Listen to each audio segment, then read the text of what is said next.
Becoming a warrant officer in the Army National Guard is a move few soldiers choose to make. It is a bold undertaking that reaches beyond an ordinary career path. Officers in the National Guard are the decision makers. They hold positions of tremendous authority and responsibility for their country, their troops, and themselves.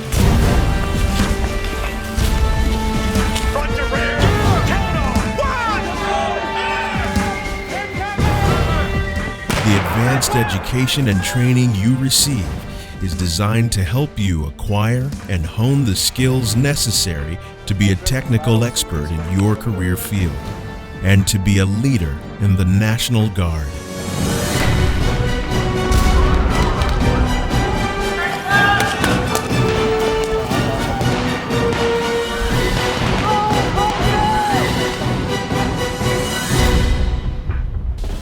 Fort Rucker, Alabama is home to the U.S. Army Flight School and U.S. Army Warrant Officer Candidate School. It is an active duty learning center that both Army Reserve and National Guard soldiers attend. Warrant Officer Candidate School is a training environment that gives non-commissioned officers or junior enlisted soldiers the opportunity to train to become and get into the mentality of becoming a warrant officer. When you decide to take the steps necessary to become a warrant officer in the National Guard, that path will lead you here. We want someone who's motivated. Every commander wants a motivated warrant officer who's out there doing their best every single day, making the unit better. A good warrant officer candidate is someone who is self-aware, someone who is aware of their strengths and weaknesses, someone who is confident, and someone who has the internal drive to improve themselves. A good candidate for Warrant Officer Candidate School is actually a non-commissioned officer, someone who's a self-starter, has initiative, is a technical expert in their field. Those are the type of individuals that we're aspiring to get. Those who are already leaders because they're non-commissioned officers. Once qualified for attendance at the Warrant Officer Candidate School, you are prepared to attend one of the most demanding and thorough training programs in the military.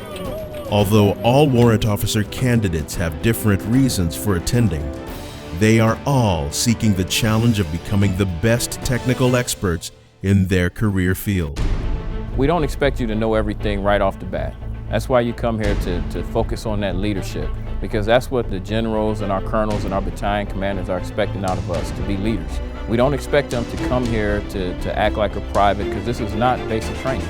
WOCS is a leadership development program. Ultimately, they're trying to instill the sense of responsibility, stepping up to show us that you are responsible to not only yourself, but to all of your fellow classmates, to your soldiers. You are ultimately responsible for not only your actions, but the actions of everybody else that you work for and work with. You have to be able to present yourself well, communicate with all types of people, make sure we know what we're talking about when we talk to our commander and give him information. Because of the high demand that will be placed on these future officers, life at WOCS is designed to be strict and disciplined. In order to graduate, candidates will need to complete 3 phases of training: junior, intermediate, and senior.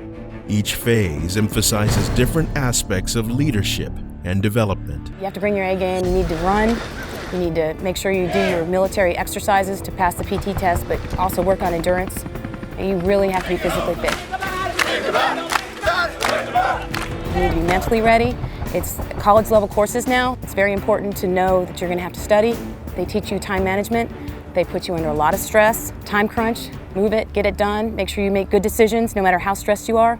It's a challenge. You need to be ready. How many times do you have to be told that? Yes, sir. Try it again.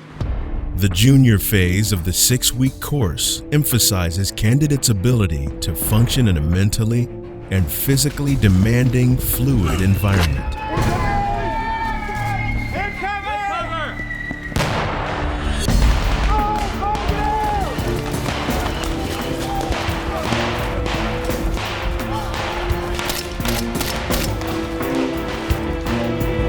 Candidates who complete the junior phase in residence enter the intermediate phase. During this phase, emphasis is placed on required direct leadership level skills and actions. You could be anywhere from in your safe zone. Efforts to train candidates to build teams and solidify team cohesion are intensified.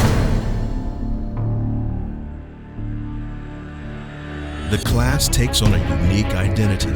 Candidates are allowed to move closer to the self-discipline that will be required of them as officers.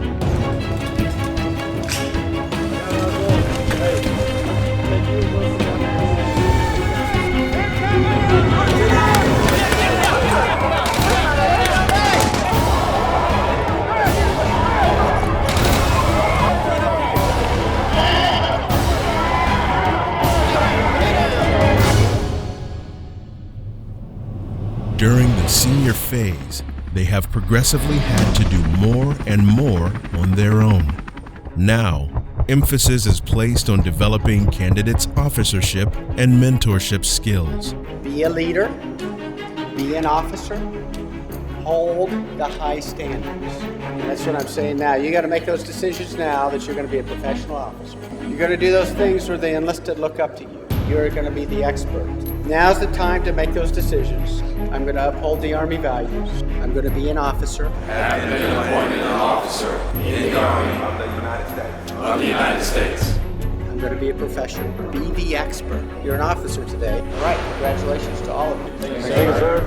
Congratulations. The Army newest warrant officer. Upon graduation from the Warrant Officer Candidate School, the soldiers are commissioned as warrant officers in the United States Army. Graduates, your career as a warrant officer in the National Guard begins now. For more information on Warrant Officer Candidate School, contact your local Warrant Officer Strength Manager.